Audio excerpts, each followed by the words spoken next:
My name is Steve Curran, Marina Del Rey Yacht Sales, and we're on my 36-foot Nelson MAREK varnished mahogany racing sailboat. We call it TINDERBOX.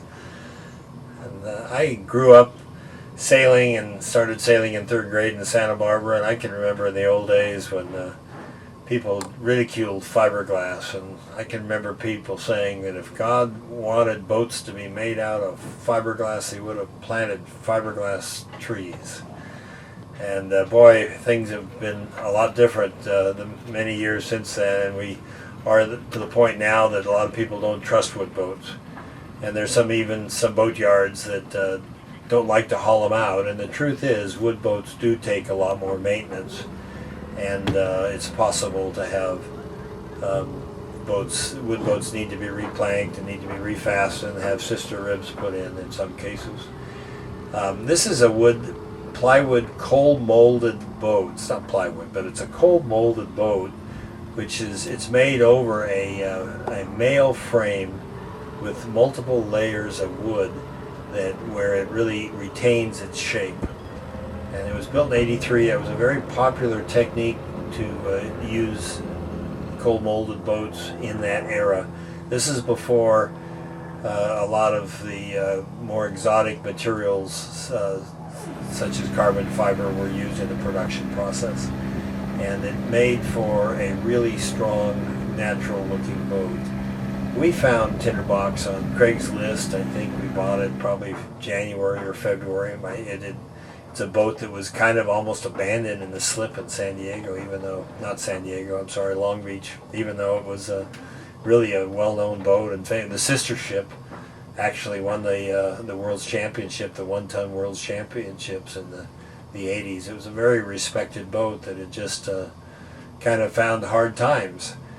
And my son was really clever at finding it. We got it at a good price and brought it up here and revarnished it and started racing it on Wednesday nights, and really had just finished up the 22-week Sunset Series put on by California Yacht Club, and did reasonably well. We don't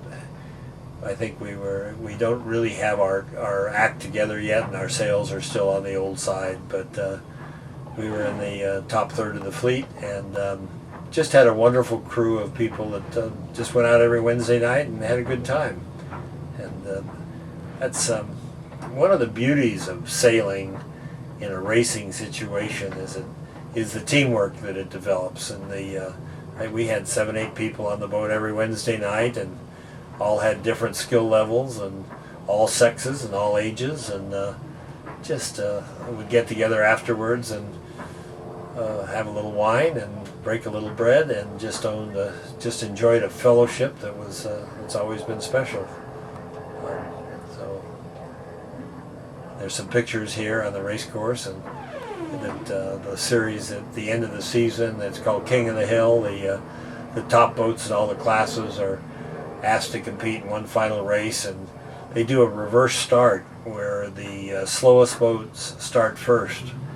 So all sailboat racing is based on handicaps. Not all, but most sailboat racing, and those in Marina Del Rey especially, is handicap racing, where there's time allowances for your boat, and you're racing against boats with similar speed characteristics as your boat, but you have a slightly different rating. So you have to beat another boat by a certain number of seconds in order to really beat them.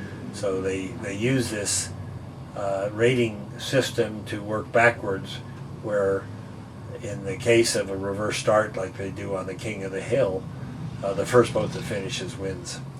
So you're racing against all different sizes boats. The top boat was called Margaritaville. It was, I think, about 53 feet, and the smallest boat was a J24 that was 24 feet. And I think the difference between the first and last boats at the starting was probably 15 minutes, a huge difference. Anyway, it's a wonderful grand finale. It was named King of the Hill because a wonderful member of Cali Yacht Club, whose last name was Hill, that ran the series for many years, passed on, and this is kind of an event that's named in her honor. Joan Hill was her name. Wonderful woman.